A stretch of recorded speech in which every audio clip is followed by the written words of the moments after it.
Ooh.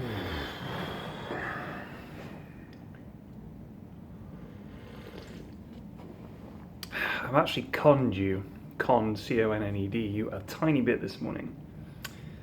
I've already gone downstairs, so I haven't just woken out of bed like I have the rest of the vlogs.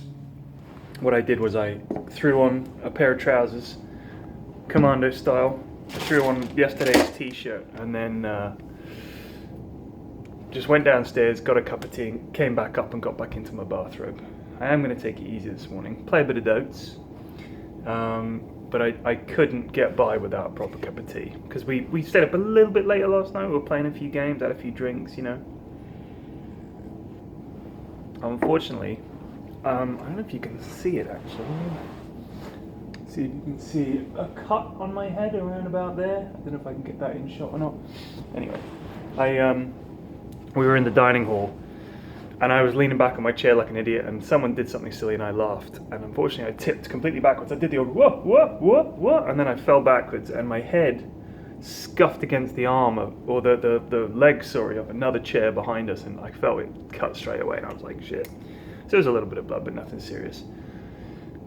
But it did hurt a little bit, like it's left a little bump. And then, what else did we do? I wanted to play Dota. I keep wanting to play Dota, but people either convince me to play something else, convince me to play Magic the Gathering draft. So we did a Magic draft. My first opponent was Ben Malini Wu. It was impossible. So he 2-0'd me and I quit the competition. They were playing Swiss, so I was meant to play another 2 games, but I was like, just tap me out. I'm not going to do anything. Let someone else do it. It was so hard. If you don't know that game, it's very easy to build a deck so bad that there's actually nothing that you can do. Ben had all these instants, he cancelled all my creatures and everything. I was like, my god, like my dudes can barely move. I think the thing with Magic is a lot of the cards look wank, because it's like some minor thing that they do, and you think, geez, it sounds garbage. I'll get this dude that costs 6 mana and does 10 damage. But one simple card can just remove that big mana cost hero from the game. I think if I was to play it, I would run something called a mill deck. A mill deck is when you just cause your opponent to draw all their cards and discard them all and stuff like that. I love the idea of milling somebody to death. How grim. I've had it happen to me when I played the Magic the Gathering, the online edition, and which is wank, by the way. Someone explained to me why Magic the Gathering has never had a good online component. So apparently, they make $700 million a year from card sales. I think it's around that, which is insane. But their whole thing is, no, it's a card game. The guys at the top of the Magic the Gathering empire are card guys. They know cards, physical cards. Don't know software development. They don't know anything about games companies and all the rest of it. They're a physical games company. So if Magic was to go online, like Hearthstone did, you know, become that big, those guys would suddenly be less important. I think that's the reason. People scared of losing their position and their job. But it's amazing to me that, I mean, Magic the Gathering has a lot of depth and so many cards. It's just, it would be so amazing if it was done well online. But it has not been done. I found it so finicky, because there's so many different ways you can like interrupt and what kind of spell you're casting. Like the mechanics are so complicated. So yeah, sadly it doesn't really work. Oh. I want to talk about these. I don't know if this is reversed or not on the finished video, but it says Swedish Fish, and they are these sweets. This is, as you can see here, it says enlarged, just in case you thought that the sweet you were purchasing was the size of an actual fish. But it's not. They're smaller, and they're like a little gummy bear. Not a gummy bear. Not like a. They're not like. It's not like a gummy bear. It's more like a, what do you call those jelly babies? Like a jelly baby. if you're in the UK. So it's jelly in the middle, but like, you know, sort of softer than gummy. Gummy's a bit more rubbery. This is a bit more yielding. Now, a few things. First of all, it says a fat-free food. Okay? Technically, arsenic is a fat-free food, isn't it? Lead is a fat-free food. It means nothing. It's a meaningless sentence. A fat-free food. When the ingredients are sugar, that's number one, numero uno. Second ingredient, invert sugar, it's number two. So sugar is on there twice, once and then once upside down. Corn syrup, well, we all know what's in that. It's sugar. It's our old friend sugar, taking the bronze, silver and gold medals. Modified cornstarch. Do you suppose they've modified it to include more sugar? I feel they may have done. Citric acid, white mineral oil, natural and artificial flavor, carnauba wax, red 40, yellow 6, yellow 5, blue 1. Distributed by Mondelez Global, East Hanover, New Jersey. Made in Canada. So Swedish Fish were made in Canada. Now, I've got a few questions. Number one, when you said serving size, 7 pieces, first of all, I always want more than 7, but that 7 is 42 grams, okay? In those 7 pieces, 42 grams, 38% carbohydrates, of which 32% is 32 grams of that are sugar. So this is almost entirely sugar. So when they put fat-free food, it's a waste of time. However, I do recommend Swedish Fish. They're great. Love them. They're just so Moorish. It's a really good sweet.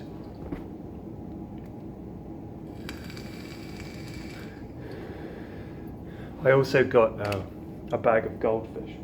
I love goldfish. They're one of my favorite snacks.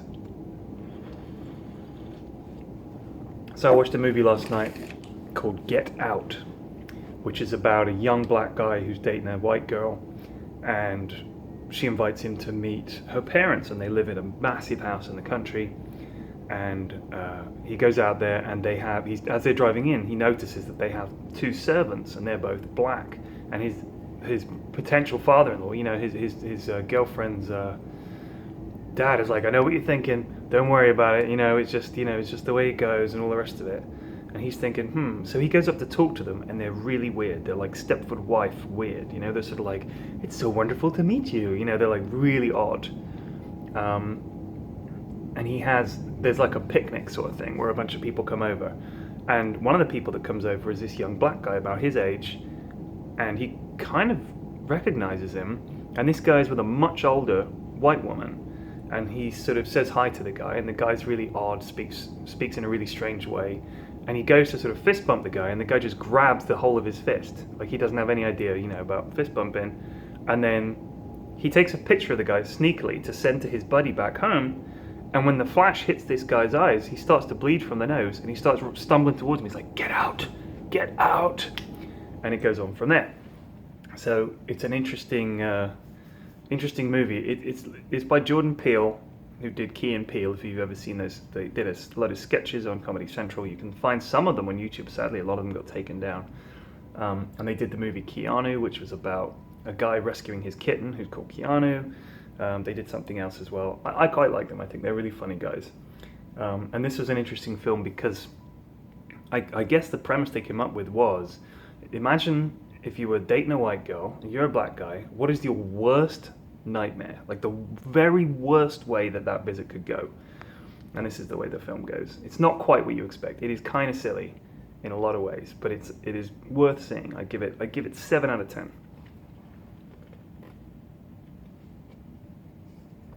You know what tonight is, fam? We're gonna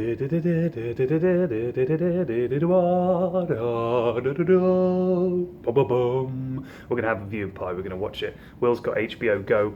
We're gonna watch the shit out of it. Game of Thrones, boys. Game of Thrones. Can't wait. Can't wait. The Trove carafes came out yesterday.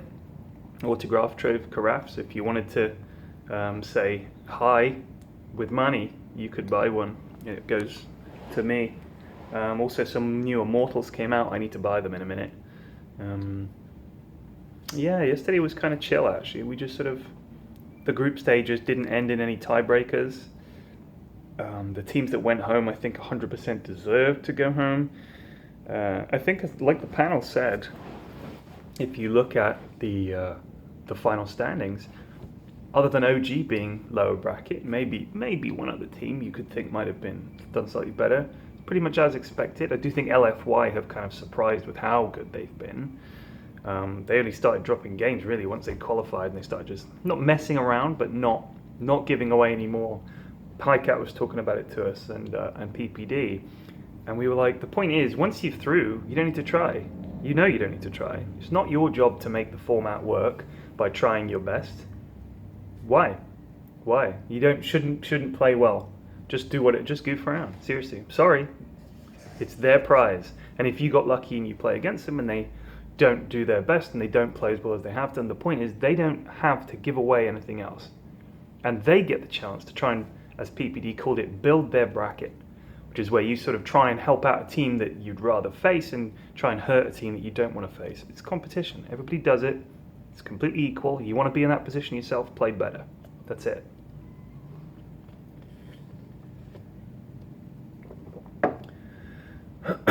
So it all starts tomorrow. We've got a lot of content done, but not like volumes of it. We've done, like I was saying, quality over quantity. Hopefully that's going to ring true. The Valve, I spoke to Valve guys yesterday about it. They liked some of the stuff we've done a lot. The rest of it is sort of, it's not like amazing stuff, but it's like it's fine. It's good stuff. But a couple of the bits they really liked, which is great. We don't have to edit it, but the problem with getting someone else to edit it is that I know exactly what we filmed, what we wrote, what was said, and where the jokes hit, and what the timing needs to be.